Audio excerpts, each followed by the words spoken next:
Right. Shorthand dictation, 120 words per minute, 7 minutes. 7 minutes, 120 words, 10 seconds.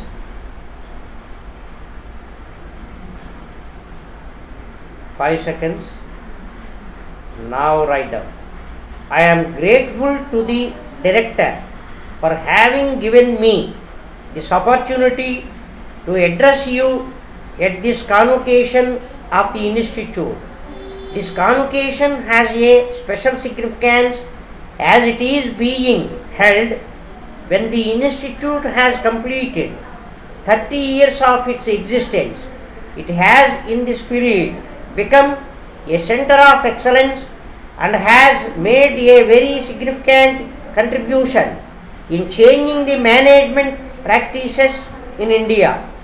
This is an important occasion in the career of those of you who are graduating from this institute today. I am happy to share in you and excellent as you start your journey into the world and into the future with its immense challenges. I hope that the rigorous training that you have undergone here will be fruitfully used wherever you go to work and will help in the country's development. You will be among the very first batch to enter upon your careers in the new economic conditions that we are seeking to create. I need hardly remind you that the world is quite different from the classroom. We look to you, however, to take us with confidence and strength into the new century, in spite of the fact that there should be changes in the practices of the management with the changing economic scenes. We should not forget at the same time that the methods that we adopt would have to conform to our traditions and culture. They must be adopted to take into consideration the characteristics of our trade and industry and above all our society. There must be no mechanical application, and we must remember that we too have had a long and ancient tradition of economic inquiry, trade and enterprise. We must make use of our strengths suitably modified to fit into present circumstances so that our modern management theories are compatible with our conditions and our genius. When we are able to create our own brand of management best suited to our needs, we will succeed in raising Indian industry more rapidly to the same league as that of major industrialized countries of the world. In the initial stages of our development, we relied more on planned growth with the intention of building up a strong infrastructural base for our industry and rapid expansion of core sectors.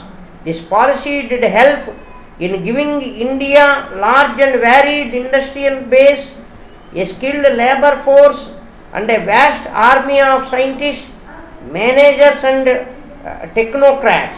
But our institutions, which were built to solve problems, became problems in themselves. And this is the development which has taken place over a period of years. Now we have to reverse the trend, and that is the real challenge before us. Let me say clearly that our objectives remain as they were when we set out to build an independent India.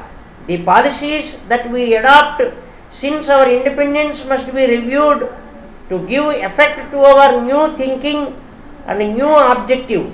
In this regard, within a short time, we have removed controls on economic activity and opened up our economy substantially. The pace of the reform had therefore been affected by the necessity to bring about stability while inflation has been brought under control and stability restored to the balance of payments, these have naturally had a somewhat sad effect on domestic economy and also on export growth last year. With this in mind, the government has brought about a substantial increase in public investment, especially in agriculture and rural development, etc. Many of you would agree that our policies yielded results. There was a time when we thought that our country should produce everything. Letter from the Divisional Manager, Life Insurance Corporation of India Limited, Hyderabad, addressed to the Secretary to Government, Finance Department, Hyderabad. Sir, I take pleasure to inform you that the corporation has been doing a tremendous business for the last 2 years. The profits for the current year have a twofold rise when compared to the previous year, while at the same time the sales witnessed a rise of 50%. This high performance prompted us to look for a number of new schemes which will be introduced in the second half of the next year.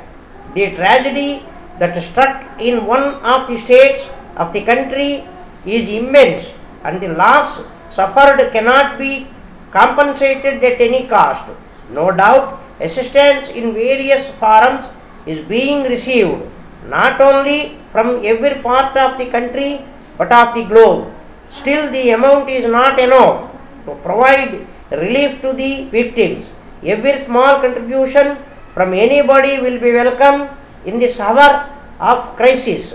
I am very glad to mention in this context that the employees of the corporation too are moved and have extended their helping hand by donating a day's salary to the Chief Minister's Relief Fund. I would like to present the check to the Chief Minister on behalf of the employees. I request that a suitable time and date may please be indicated for the presentation of the check. Yours faithfully.